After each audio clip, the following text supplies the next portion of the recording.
जय श्री गुरुदेव। छठम अध्याय लय योग प्रकाश। किसी वस्तु, पदार्थ, विचार में चित्त में सर्वथा तद्गत होने को लय कहा जाता है। लय योग का आध्यात्मिक अर्थ अपने अंतर सुनाई पड़ने वाले नाद पर एकाग्र होकर, स्वतः खोकर मन का उसी में विलीन हो जाना है। इसे अनहद नाद भी कहा जाता है, क्योंकि वह बिना किसी आघात के, बिना आहत हुए ही होता है। महायोग में जिस प्रकार हठ और मंत्र योग सम्मिलित होते हैं, ऐसे ही नाद अथवा लय योग का भी इसमें समावेश होता है। साधक का लक्ष्य आत्म स्थिति प्राप्त करना है, इसलिए जिस प्रकार वह आसनों, मुद्राओं एवं प्राणायाम पर ठहर नहीं जाता, अजपा जप के प्रति आसक्त नहीं होता, उसी प्रकार अपने अंतर में होने वाले अनाहत नाद को भी वैराग्य भावना पूर्वक दृष्टा भाव से सुनता है, उसके प्रति आसक्त नहीं होता। जिस प्रकार बाहर कोई भी गंध ना होने पर भी साधक अपने अंतर में ही गंध का अनुभव करता है, अथवा जैसा दृश्य बाहर उसके समक्ष नहीं होता वैसा दृश्य अपने अंतर में देखता है, उसी प्रकार बाहर कोई भी नाद अथवा नाद का कारण ना होने के पर भी अपने अंतर में कई प्रकार के नादों का श्रवण करता है।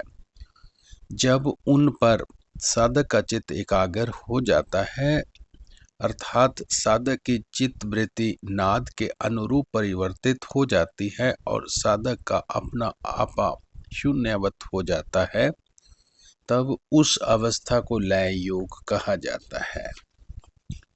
अर्थ मात्र का आभास रह जाए और अपना आपा शून्य हो जाए, तब उसे समाधि की अवस्था कहा जाता है। यह समाधि से तात्पर्य संप्रज्ञात समाधि से है। जब तक चित्त में कोई भी द्वय पदार्थ है और एक भी वृत्ति शेष है, तब तक संप्रज्ञात समाधि ही होती है। असंप्रज्ञात समाधि नहीं होगी। जब तक कोई दृश्य दिखाई देता है, कोई नाद सुनाई देता है या कोई विचार रहता है, तब तक चित्त कार्य करता रहता है। जब तक चित्त में कोई भी सत्वगुणी द्वय पदार्थ शेष रहता है, तब तक हुई समाधि संप्रज्ञात ही कही जाती है।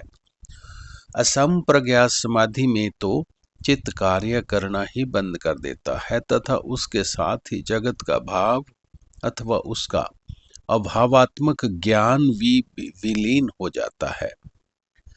प्रत्येक दृश्य अथवा नाद जगत का ही अंग है। जब तक आत्मा से भिन्न किसी भी दृश्य शिवय की अनुभूति होती है, तब तक जगत रहता है।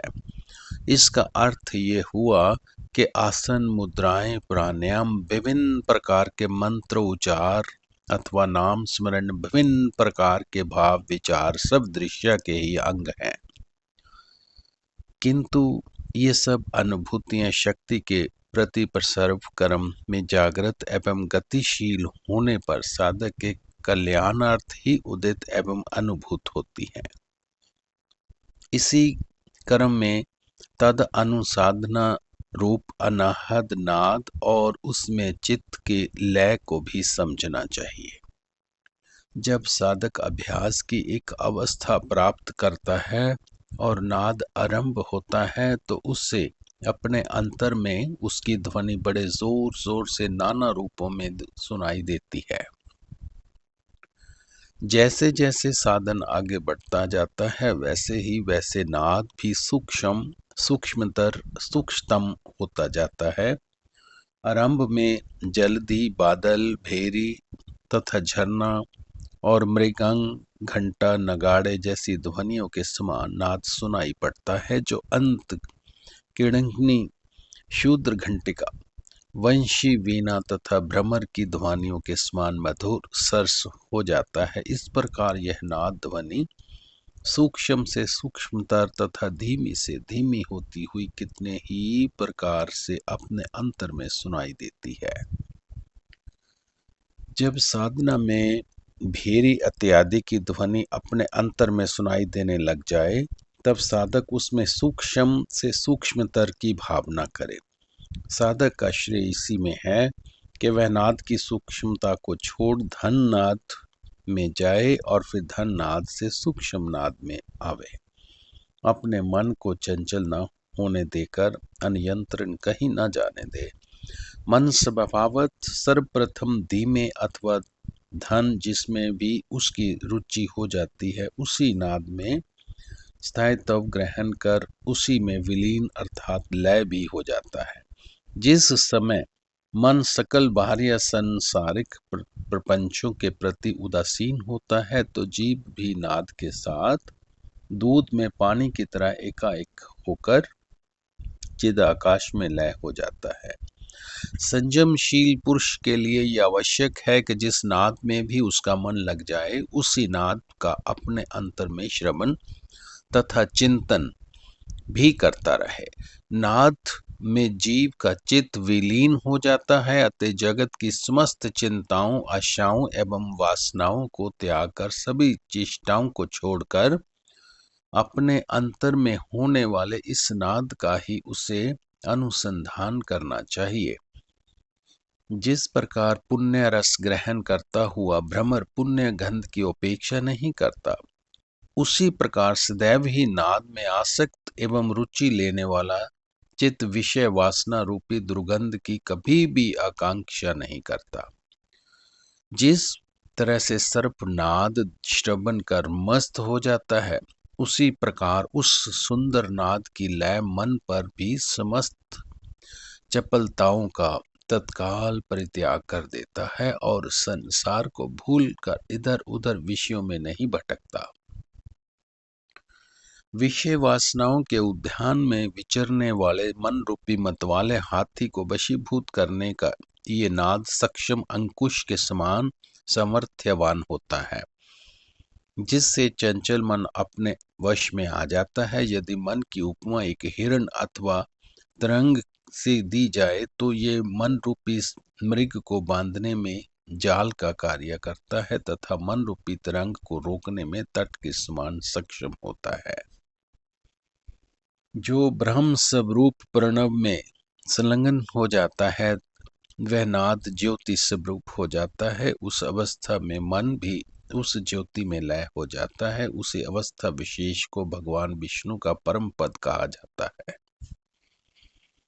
साधक के मन में आकाश रूपी संकल्प तब तक विद्यमान रहता है जब तक शब्दों का उच्चारण अथवा श्रवण होता रहता है। शब्द के समाप्त होने अर्थात निशब्द होने पर ही वह परमात्मा का साक्षात अनुभव करने लगता है। जब तक मन में नाद बना रहता है तभी तक मन का अस्तित्व रहता है। जब नाद सूक्ष्म से सूक्ष्मतर एवं सूक्ष्मतर से सूक्ष्मतम होता हुआ अंत विलीन हो जाता है तब अपनी स्थिति आती है, तब अपनी स्थिति आती है। शब्द सहित नाद अक्षर ब्रह्म में विलीन होकर क्षीण हो जाता है, तब उस शब्द रहित नाद को परम कहा जाता है। जब नाद अनुसंधान अर्थात नाव श्रवण निरंतर होता रहता है तब विषय वासनाओं समयक रूप में क्षीण होती हैं। तब निश्चित ही मन तथा परम निराकार ब्रह्म में विलीन हो जाते हैं। कोटि कोटि नाद एवं सशस्त्र बिंदु उस पर निरंजन ब्रह्म प्रणव रूपी नाद में लीन हो जाते हैं। जब तक नाद श्रवण होता है उसमें मन एकाग्र रहता है, तब तक साधक की अवस्था संप्रज्ञा समाधि की ही रहती है। जैसे जैसे अंतर में होने वाला नाद सूक्ष्म से सूक्ष्मतर होता जाता है, चित्त की कार्यशीलता भी कम होती जाती है। जब चैतन्य चित्त के साथ तदंत्य समाप्त कर पुनः आत्मा में विलीन हो जाता है, तब साथ ही साथ नाद श्रवण करने वाला जीव नाद चित्त की कार्यशीलता तथा उसकी कार्यशीलता का कारण चित्त छाया सभी आत्मा में विलीन हो जाते हैं, तब परमात्मा का अंश आत्मा ही शेष रह जाता है, जो कि आगे चलकर अपना स्वतंत्र अलग अस्तित्व खोकर स्वयं परमात्म रूप ही हो जाता है। ऐसे योगी निस्संदेह मुक्त है, जो जागृत, स्वप्न एवं सुषुप्ति तीनों अवस्थाओं में अतीत हो जाता है एवं संसार की सभी चिंताओं को त्याग कर मृतवत स्थित रहता है। ऐसी अवस्था में योगी अंतर में शंख दुवंभी के नाद को कदापि श्रवण नहीं करता, जिसमें उसका मन अमन हो जाता है। उस अवस्था के आने पर देह में रहते हुए भी वह काठफत निश्चेष्ट होता है, उससे शीत उष्ण एवं सुख दुख आदि आदि कभी स्पर्श नहीं कर पाते। ऐसा योगी न मान को कुछ समझता है और न अपमान को, क्योंकि वह समाधि के द्वारा इन सभी वृत्तियों का समयक रूप से त्याग कर चुका होता है।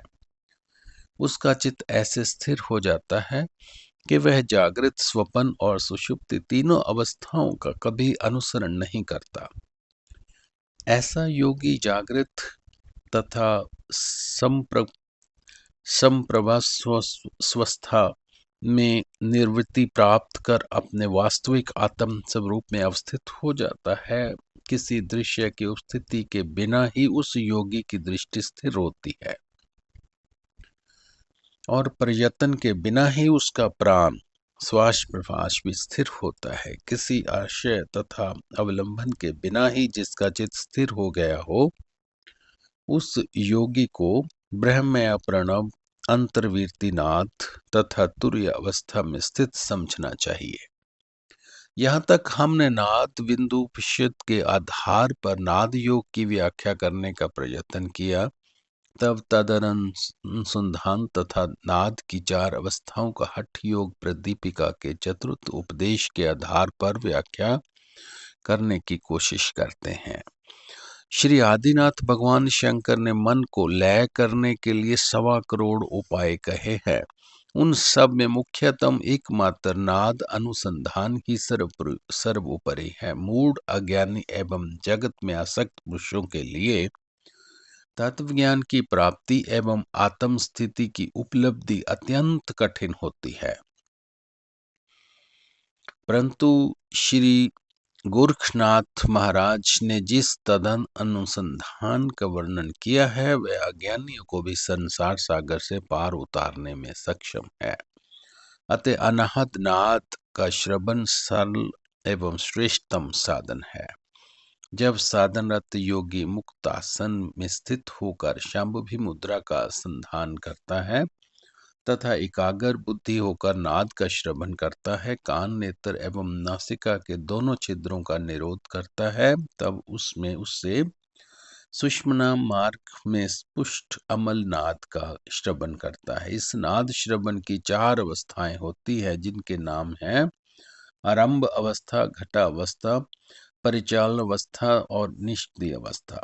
मुक्त आसन में बैठकर जब योगी अंत, लक्ष्य तथा बाहरी दृष्टि के रूप में बताई गई शांभवी मुद्रा करता है और अपने कान, नेत्र, नाभ और मुख को निरोध करता है, तब सुषुम्ना मार्ग में प्रत्यक्ष, स्पष्ट और निश्चित नाद श्रवण होता है। जय गुरुदेव।